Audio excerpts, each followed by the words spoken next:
The next Smash Brothers feels all but inevitable at this point, given that we've been waiting 8 years for any sign of life from this series, but I feel like this next installment is going to be a lot more hated than any other Smash Brothers in history, and I wanted to make a video kind of discussing why, because it really boils down to one central thesis, which is the "Everyone is here" tagline that Smash Ultimate had. So let me explain from when Smash Ultimate was first conceived. We had no idea what this game would be. We didn't know if it was going to be a port from Smash 4, but it turned out to be a completely different game. And what Nintendo decided to do is something we have never seen before, ever, in this industry, which is they did the impossible. They brought every bit of content from older Smash Brothers games and crammed it all into one, hence Smash Brothers Ultimate. And the thinking now is that they are probably not going to be able to do that again. And to get into it a little bit more, basically, the "Everyone is here" tagline that they put in with Ultimate was such a big deal. I don't know how many of you guys were around when Ultimate was going through its, like, that entire 2018, from the announcement date to release date. It was genuinely a fever dream. We got nothing but hype. It was insane. That entire cycle, probably one of the most crazy from announcement to release cycles ever. For any game, any bit of media, like, there was just so much going on. From the initial release, for the initial reveal, it was literally just a title. We got word that Splatoon was making an appearance in there, but that was about it. That was all we knew until E3 later in June, where we got the best trailer. Oh my god, I can't, bro. This isn't a video about Smash Ultimate hype, but honestly, that's a whole other can of worms. But what I'm trying to get at is that Nintendo did something that is incredibly difficult to do, which is they went to every third party and they were like, hey, we're trying to do something crazy, and we are going to put every single character that's ever been in Smash Brothers into this game. And not only did they do that before, but even after, Nintendo had they had 2 Fighters Passes where we got Joker from Persona 5, we got Steve from Minecraft, we got Banjo-Kazooie, we got Sora, we got Sephiroth, we got so many characters that we never thought we would ever see in Smash Brothers, and they did it. They ended up doing it. And you might be wondering where this ties into the next game. And essentially, I don't believe that Nintendo is going to be able to replicate that. Now, they might get a lot of these characters back, but they're not going to get all of them. There's going to be one third party. There's going to be at least one that will not allow them to come back. And honestly, if I had to make a guess, I would probably say Sora is on that list, and that is a fan favorite. How many people fought for that character to get into Smash Brothers, and to see a character of that stature not be in the next game is definitely going to hit people a lot harder than, from the transition from Smash 4 to Ultimate, because we literally got everything that we could have ever possibly dreamed of in Ultimate, to the point where what other characters are left other than, like, Waluigi? And aside from meme characters, what else is there? What else is there to add? I don't know.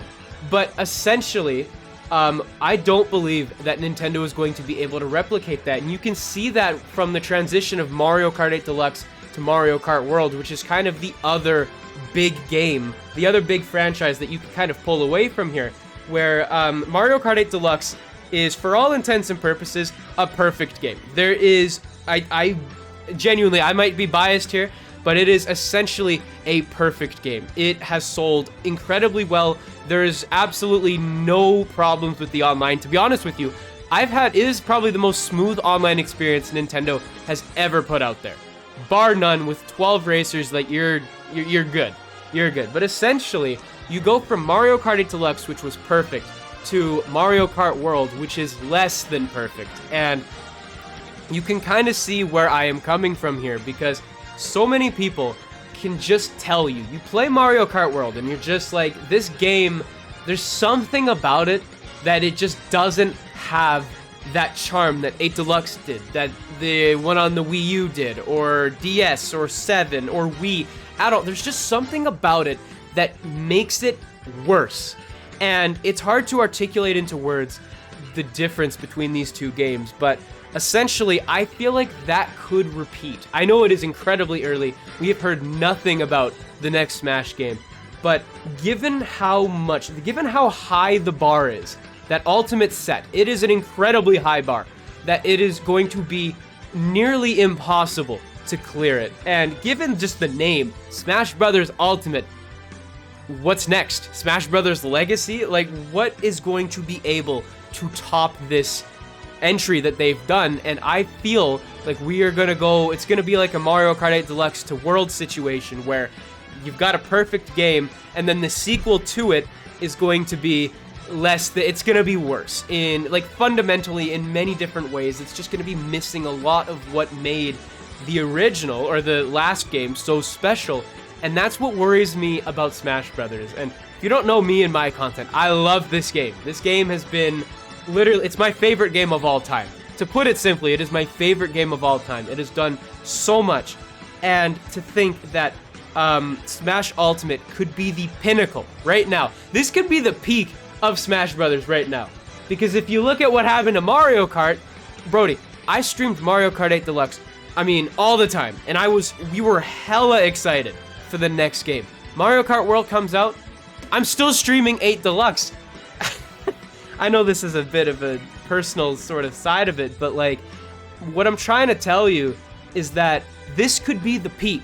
This could be the peak of Smash Brothers permanently, given that we don't know what the next Smash is going to be. We kind of already gathered that we are not going to be getting every bit of content that Ultimate had. And I guess what they could do is, and this is a completely separate tangent, but there is a debate that Nintendo might low-key just do a Switch 2 edition, or they might just port Ultimate to the Switch 2 with a bunch of souped up graphics, maybe change some stuff. Like, but I also feel that is also flawed, given that Ultimate, in all intents and purposes, is the best installment of Smash Brothers ever. Porting it and making it just a little bit different isn't going to be different enough. It lacks that innovation that we look for in these new games. And as much as I love Smash Ultimate, I don't want to see it on the Switch 2 as it's Smash Brothers. I'd like to see something new.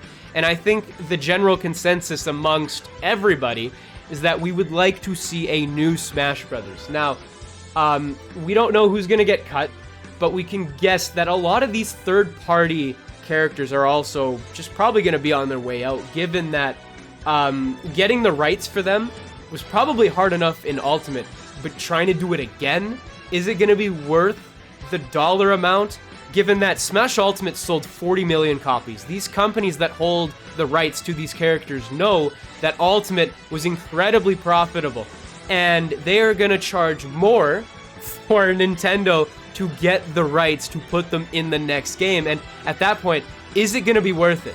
Is it going to be worth it? I still want to know how much Nintendo paid Disney to get Sora into Ultimate. I really, really wish. And this leads me to another point.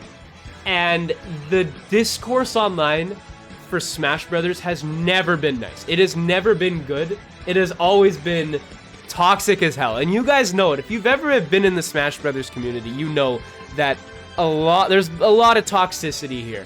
And essentially, this next game is going to create a lot more. It's going to polarize the community, given that something's eventually going to get cut. Something that somebody likes is going to go away. Even something like a Fire Emblem character. Let's say Byleth. Byleth gets cut. And there's at least some people that like that character that are just going to go ham and be like, this game's the worst. It's going to create a lot of discourse where the announcement to release cycle for Ultimate was, I mean, we didn't expect it. We had no idea that it was coming, and we were blessed that we were getting it. We know that another Smash Brothers is coming eventually, and probably within the next few years. I would wager a bet. A game that sells 40 million copies is gonna get a sequel. End of story. That is going to happen. But essentially what I'm trying to tell you is that we went from no problems during the Ultimate announcement to launch cycle and now we're gonna go to this cycle where things are gonna get cut, and people are not gonna be happy, and it's going to split the community. I am firmly in belief that it is going to split the community, similar to what Mario Kart World did, given that, again, there just wasn't much with that game.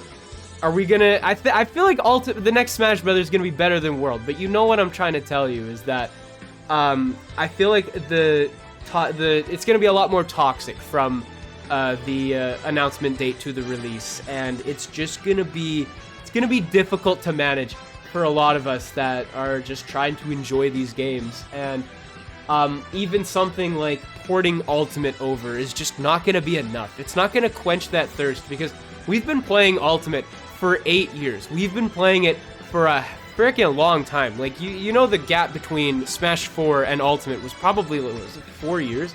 4 or 5 years? Wasn't very long. But with this game, it has now been double that length. So the expectations are at an all-time high, and if the next Smash Brothers is just a port of Ultimate, it's going to be disappointing. No matter what, it's going to be disappointing. So that is personally why I feel like the next Smash Brothers game is going to be hated by a lot of people, and I really hope this is not the case, but honestly, with the way everything is now, I am firmly in belief that this is probably going to happen. But yeah, let me know what you guys think in the comments below. Make sure you leave a like on this video if you haven't already, and yeah, I'll see you guys in the next one. Peace out, everybody.